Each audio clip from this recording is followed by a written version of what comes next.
In the beginning, there were mushrooms. Mushrooms looked at each other as the world developed. Soil, earth, water, an atmosphere. They bloomed and intertwined their roots, their mycelium roots, and they talked to each other. They talked to each other about experiences, sharing impulses, electric shocks that they felt across the Earth's crust from lightning, the atmosphere, and the everything. As the mushrooms' spores were carried along new winds across the earth, more mushrooms sprouted, and they connected with other mushrooms, and eventually one mushroom impulsed to another mushroom. Hey, mushrooms are changing. They're taking up more of the sky and less of the earth. The other mushrooms impulse to each other. Well, let's keep them in the loop. Let's keep talking to them.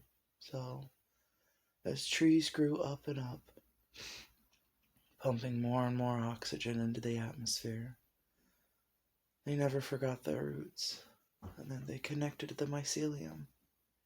The mycelium connected to other roots, and they kept each other informed. And as the earth turned round and round, more and more trees, still planted, still remembering their roots, still connected, fed information, and let the mushrooms know what that was happening. And sometime the trees told the mushrooms, hey, there's something new coming. They walked out of the water. They seem to move. They have no roots. Should we talk to them? The mushrooms impulsed between each other. Perhaps, if they ever grow roots or find a way, we shall talk to them. And so the world turned. Trees grew, roots spread across the world. Soon, the trees and roots were saying, there's a wide range of things walking upon the earth. Some of them have eaten you. The trees pulsed to the mushrooms. They cannot kill us in any meaningful way. We always remember, pulsed the mushrooms. Some of them have seen us. Some have followed our impulses, our knowledges, what we have experienced when we were new. Those who understood, followed, survived. They found others of their species. They showed them the way. They multiplied, not by seed, but with each other. Soon, more and more will follow their ways and paths without knowing why. But they do anyway. And if they do consume us, they remember. And as they remember, they will learn. And so the earth turns again and again. The mushrooms, the trees, so much knowledge of everything that they've learned. And anyone who wishes to consume them sees the knowledge. And in a grassland somewhere, on a continent that has yet to be named, a creature walks out, away from her group. She's hungry, cold. She has no use to the unit, so there might be no use for her. But as she is hungry and she cold, she sees something poking out of the ground. Others of her species have warned her not to eat those. They put the entire troop in danger from wild, erratic behavior, making them vulnerable to large predators that stalk and kill them. They are afraid, and they do not like change. Change brings death.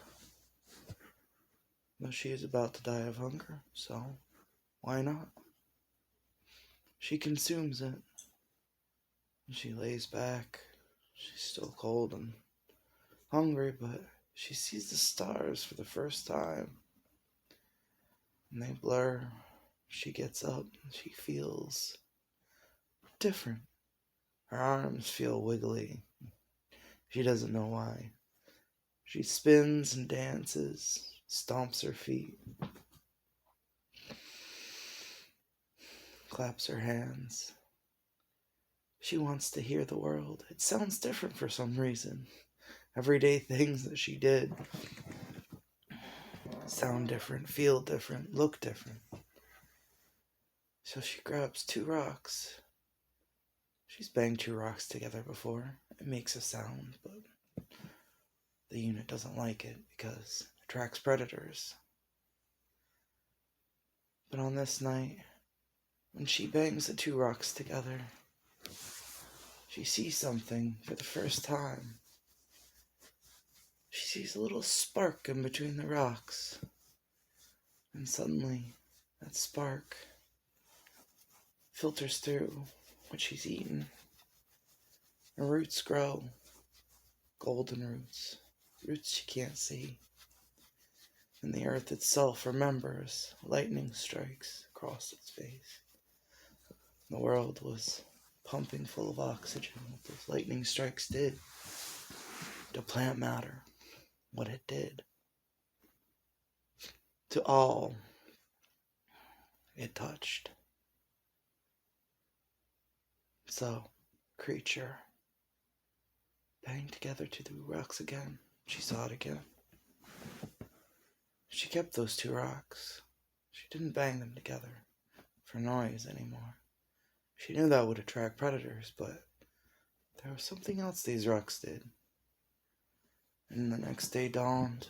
She woke up, not dead, but our family unit still near. She traveled back, and in the recesses of caves, safe places that she could make noise without attracting predators, she discovered that she could control the lightning, and she could spark plant material, and it would smolder, be warm. If she added more dry things that came from the ground, that had roots, flaked off, fell down, were not needed anymore. She could spark and kindle and coax something living from that lightning.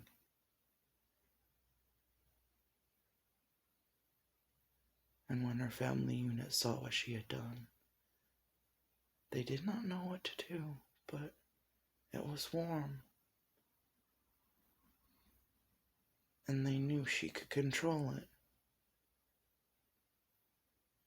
So, the family unit looked to how they could keep warm, and look how that could transform. And the earth moves forward, and knowledge is passed down. Sometimes the roots are taken up, trimmed down, and presented. Rootless trees often fold open. The knowledge is there, but the roots are gone. as the world turns forward, there are inspirations that we can have.